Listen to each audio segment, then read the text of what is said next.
Olá, bem-vindo a mais um vídeo. Meu nome é Adolfo Clay e eu vou começar esse vídeo com ado, cada um no seu quadrado. Ado, cada um no seu quadrado. Vamos usar essa porra aí pra gente usar como base do nosso estudo, né?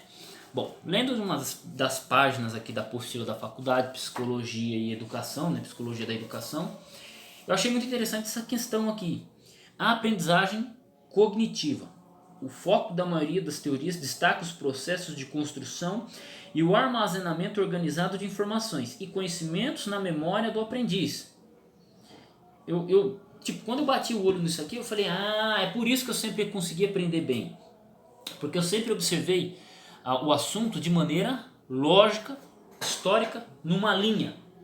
Sempre quando eu vou estudar alguma coisa, eu pego e coloco numa linha. Então, por exemplo, eu vou estudar Gênesis. Você vai pegar sua Bíblia aí, você vai estudar Gênesis. Qual que é a linha histórica de Gênesis? Capítulo 1, capítulo 2, criação. Capítulo 3, queda. Capítulo 4, assassinato, genealogia. Capítulo 5, genealogia. Capítulo 6, Noé, arca de Noé, dilúvio. Capítulo 7, põe, cara. Depois do dilúvio, você tem Torre de Babel, você tem Abraão, você tem José, Jacó, você tem Abraão, Isaac, Jacó, José. Então essa é essencialmente a linha histórica de Gênesis.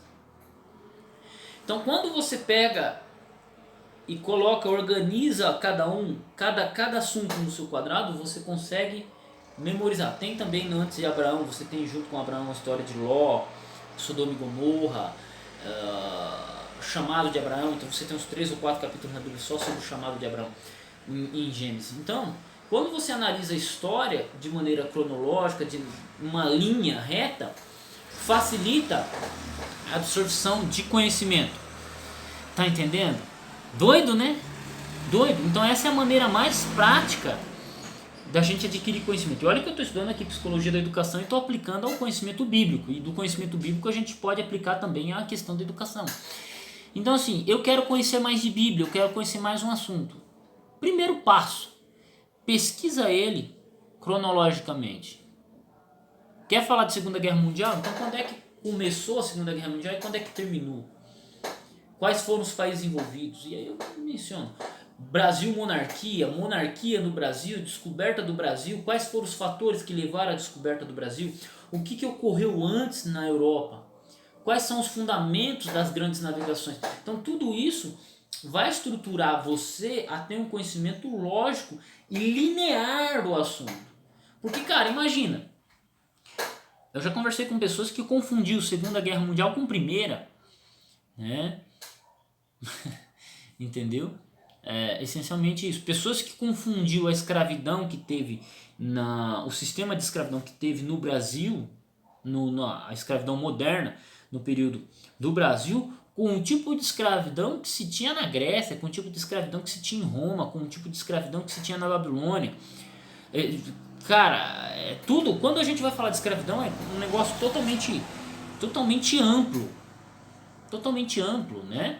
E dentro do período do Brasil colonial, por exemplo, o tipo de escravidão que se tinha, que se teve, ela foi diferente em alguns períodos da história, dentro da escravidão brasileira. Então, são assuntos que, quando você coloca cada coisinha no seu quadrado, fica tremendo. Então, no que as pessoas se confundem? Elas misturam muitas coisas e não organizam de maneira linear. Então talvez esse seja o que falta no seu estudo. Você estudar a Bíblia de maneira linear. Então eu te convido a estudar Gênesis e olhar os assuntos de maneira linear, Êxodo, atentar aos acontecimentos ponto a ponto. Quer ver? Eu tenho que contextualizar. O bezerro de ouro, em que momento foi dado? Eu sei que ele foi depois dos 10 mandamentos, em Êxodo 20. Ok? Depois dos 10 mandamentos. Êxodo 20. Então lá pro 23, 24 é que você vai ter o bezerro de ouro. É impossível você falar do bezerro de ouro em Êxodo 1, quando que é a libertação. Êxodo 1 começa falando do Egito, do povo de Deus. Por quê? Porque Êxodo ocorre depois de Gênesis, José no Egito. José estava no Egito, mas ele não estava só. Foi para a casa de Potifar, eunuco de Faraó, né? Eunuco de Faraó. Então, o que acontece? Quando você começa a olhar a Bíblia de maneira cronológica, você fica fascinado. Convido você a fazer isso com os evangelhos, sabe? Pega lá, começa a olhar na concordância da sua Bíblia as passagens paralelas.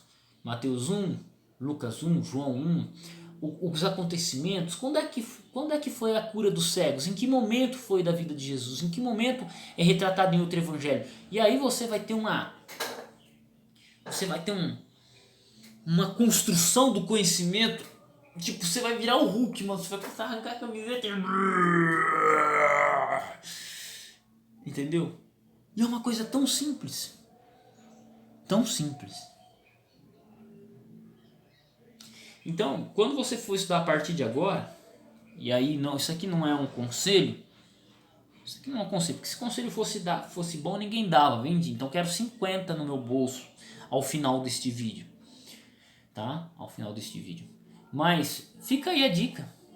Se você vai seguir, se você vai tomar para si, eu já dei essa dica aqui mesmo antes. Então, espero que tenha contribuído com você alguma coisa. E se lembra, cada um no seu quadrado.